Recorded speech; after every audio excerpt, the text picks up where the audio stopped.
Hello guys.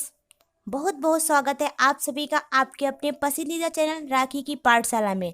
तो आज के इस वीडियो में हम पढ़ने वाले हैं फसलों के विषय में। तो इससे पहले के वीडियो में हमने जो है देख लिया है मृदा के विषय में।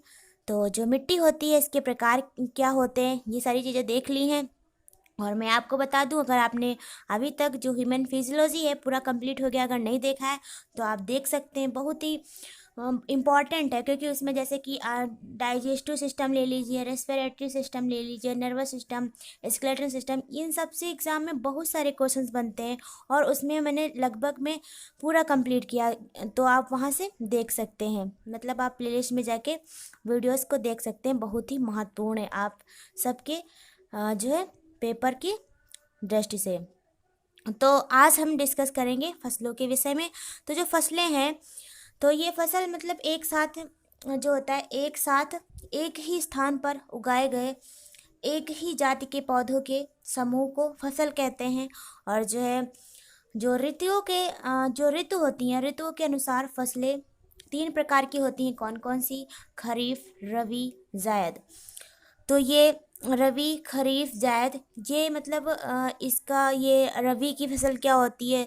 तो जो रबी की फसलें हैं, गेहूँ, जौ, चना, मटर और मसूर, सरसों, और जो मेथी होती है, आलू, ये फसलें अक्टूबर से दिसंबर तक बोई जाती हैं। किसमें? रबी की जो है फसल में। और जो खरीफ की है, तो खरीफ में मतलब जो फसलें हैं, मक्का, ज्वार, बाजरा और मूंग, और जो अरहर है, लोबिया, सोयाबीन हो गया, धान हो गई, मूंगफली हो गई, ये सारी चीज़ें खरीफ की फसलें जो जून जुलाई में बोई जाती हैं। और फिर आता है हमारा जायद। तो ये जो जायद है, इसमें मतलब गर्मी के दिनों में जून तक के जो होता है, वो जो है खरबूजा जो होता है, तरबूज, ककड़ी, लौकी, करेला, ये सारी जो होती हैं इसकी खेती की जाती है। और इन फसलों को जायद की फसल कहते हैं। तो जैसा कि मैंने आपको बताया, जो खरीफ की फसलें हैं जून जुलाई में बोई जाती हैं, और ये ज्वार, बाजरा, मूंग, अरहर, सोयाबीन, धान, कपास, जूट, ये सारी हैं। और जो रबी की है, ये जो है फसलें अक्टूबर से दिसंबर तक बोई जाती हैं। और जैसे कि गेहूँ, जौ, चना, मटर, मसूर, सरसों, मेथी, आलू, ये सारी चीज़ें। और जो जायद है, इसे ये गर्मी के दिनों में जून तक जो मतलब कि जो तरबूज, मतलब ये जून में ही, मतलब आपने ज़्यादातर देखा होगा ये तरबूज और ककड़ी, लौकी, ये सारी ज़्यादा ही मिलती हैं, मतलब कि अवेलेबल होती हैं ये तरबूज वगैरह। और जो करेला है, ये फसलें की जो है खेती की जाती है। तो इन्हीं फसलों को हम जायद की फसल कहते हैं। तो अगर हम बात करें आर्थिक महत्व के आधार पर फसलें, तो अलग अलग फसलों, मतलब जैसे कि जो अलग अलग फसलें हैं वो जो उपयोग में अनेक रूपों से आती हैं, मतलब उनका जो है उपयोग हम अनेक रूप में कर सकते हैं। जैसे कुछ फसलें मसालों के रूप में प्रयोग की जाती हैं। तो जैसे कि अनाज वाली फसलें हैं, वो जो होती हैं धान, गेहूँ, जौ, मक्का, ज्वार, बाजरा, जाई और कोदी, ये सारी क्या हैं? अनाज वाली हैं। दलहनी फसलें, और जो दलहनी फसलें होती हैं, तो जो दलहनी फसलें होती हैं अरहर, मूंग, उड़द, चना, मटर, मसूर, और ये प्रोटीन प्रदान करने वाली फसलें हैं। फिर तिलहनी फसलें कौन सी हैं? तो जैसे कि सोयाबीन हो गया, मूंगफली हो गई, और तिल, राई, सरसों, अलसी और सूरजमुखी, ये सारी जो है तेल देने वाली फसलें हैं। फिर है सब्जी वाली फसलें, तो आलू, बैंगन, टमाटर, लौकी, कद्दू, ये सारी जो है सब्जी वाली फसलें हैं। फिर औषधि वाली फसलें, औषधि वाली भी जो है फसलें होती है, जैसे कि अदरक है, हल्दी है।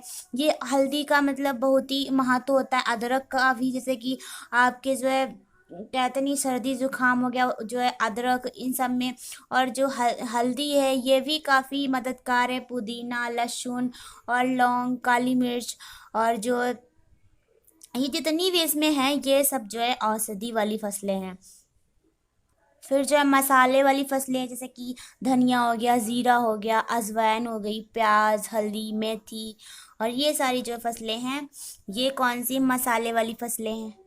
तो अब हम देखते हैं फसलों का जो होती हैं जो सफल उत्पादन कैसे करें, मतलब कि वो फसलों का सफल उत्पादन के लिए ये जो है नीचे बताया जा रहा है। सबसे पहले क्या करना है, खेत में हल चलाकर क्या करना है कि जो मिट्टी होती है उसको पलटना है एवं जो है शिथिल करना है जिसमें कि मिट्टी कृषि योग्य हो सके। फिर जो है बीज बोने से पूर्व खेत में खाद एवं पोषक तत्वों को मिलाना।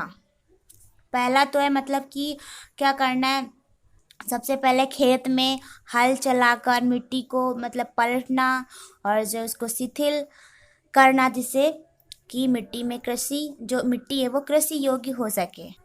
और फिर समय समय पर आवश्यकता अनुसार सिंचाई करना, ये तो जो है बहुत ज़रूरी है क्योंकि जब सिंचाई नहीं होगी तो मतलब फिर फसल कैसे होगी। और फसल जो होती है इसको फसल को पशु पक्षियों कीटों से सुरक्षा करना और फसल काटने के बाद भंडारण करना। आप सबको फसलों के विषय में अच्छी तरीके से समझ में आया होगा। तो अगर अभी तक आपने वीडियो को लाइक नहीं किया तो लाइक कर दीजिए और चैनल को सब्सक्राइब नहीं किया तो सब्सक्राइब कर दीजिए और वीडियो शेयर कर दीजिए। और चलिए मिलते हैं अपने नेक्स्ट वीडियो में एक नए टॉपिक के साथ।